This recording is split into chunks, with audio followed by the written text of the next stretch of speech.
बिस्मिल्लाहिर्रहमानिर्रहीम।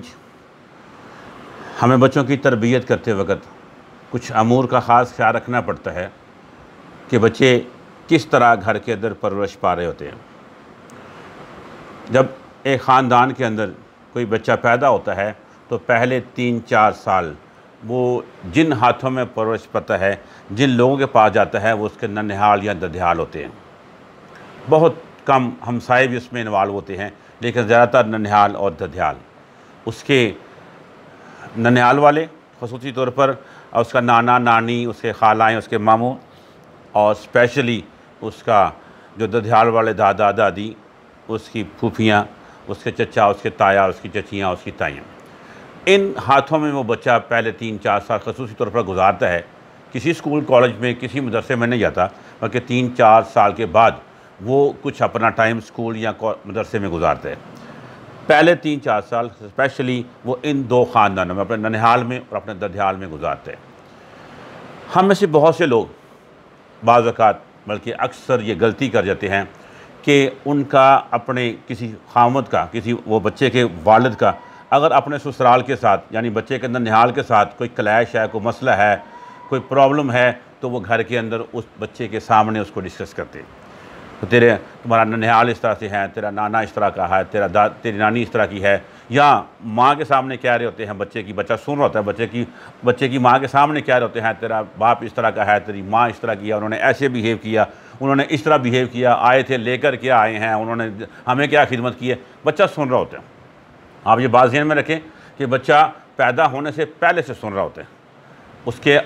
अल्लाह ताला ने उसके आज़ा माँ की पेट में भी मुकम्मल कर दिए होते हैं, तो वो उस वक़्त भी सुन रहा होता है। नो डाउट वो उस वक़्त बोल नहीं सकता, माँ के पेट से बाहर इस दुनिया में आने पर भी 1.5 साल बाद वो बोलता है, लेकिन वो माँ के पेट में भी सुन रहा होता है। जो बिहेव ख़ुसूसी तौर पर जब बच्चा पैदा हो जाता है तो वो बाप को जो करता हुआ देखता है, जिन रिश्तों को जिस नज़रों से देखते हुए वो देखता है, उसका अपने जहन में उस अक्स को बैठा लेता है।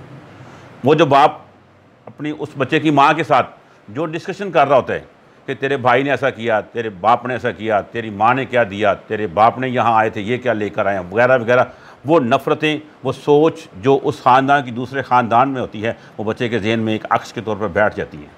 क्योंकि बच्चे के पहले सबसे ज़्यादा बच्चे का टाइम जो माँ के गोद में गुजरता है, बाप के साथ गुजरता है, तो वो जो रवैया अपने दूसरे ख़ानदान के बारे में रखता है, उसके जहन में बैठ जाते हैं।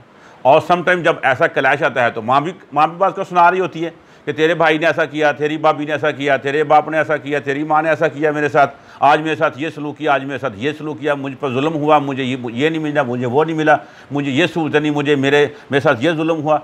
ये भी बच्चा सुन रहा होता है, ये भी बच्चे के जहन में ये चीज़ें सारा बैठ रही होती हैं। वो ददियाल के ख़िलाफ़ बोला जा रहा हो, उसकी माँ बोल रही हो, तो ये भी सुनता है वो, और अपने जहन में वो लेता है। इस चीज़ को बहुत गहराई में उसकी जड़ों में बैठ जाती हैं। जब बाप उसके ननिहाल के ख़िलाफ़ बोलते हैं, तब भी वो सुन रहे होते हैं। जब उसकी कुल दुनिया ये ननिहाल और ददियाल होते हैं, उसकी कुल दुनिया ही दोनों मियाँ बीवी अपने रवैयों की वजह से तबाह कर देते हैं। उसके जहन में ये बैठ जाता है कि ये मामा भी गलत, खाला भी गलत, फूफी भी गलत, ताया भी गलत, चचा भी गलत, नाना भी गलत, दादा भी गलत। जो उसके करीब तरीन चंद रिश्ते होते हैं, वो उन सब को वो गलत समझता है। उन सब के जहन में, उन सब के लिए उसके जहन में ख़राबी आ जाती है। तो जब वो बड़ा हो जाता है तो यही नफ़रत वो पूरी इंसानियत के लिए लेकर जाता है कि सारे इंसान गलत होते हैं, सारे इंसान गलत होते हैं। वो ये जहन में बैठ जाता है। काइंडली अगर आपका क्लैश है, बाप का कहीं अपने ससुराल के साथ या माँ का अपने ससुराल के साथ कहीं क्लैश है, कहीं मसला है, तो आप उसमें मिल बैठ के डिस्कस कर लें। बच्चों के जहन को परागीदा ना करें, बच्चे के जहनों को ख़राब ना करें।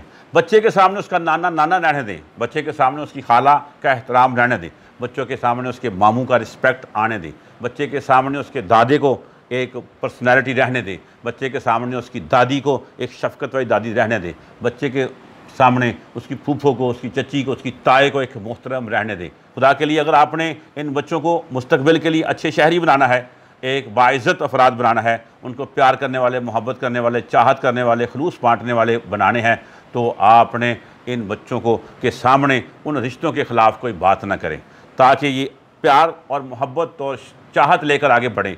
ये दादे से भी मोहब्बत और शफ़क़त हासिल करें या अपने नाने से भी लें, कि ननिहाल के भी पसंदीदा हों या अपने ददियाल के भी पसंदीदा हों।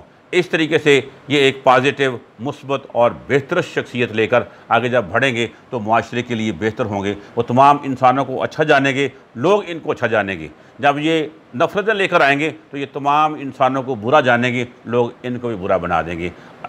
आप सबसे रिक्वेस्ट है कि अगर कोई क्लैश, कोशिश करें आप उसमें क्लैश आने ना दें, मिल बैठ के तय कर लें।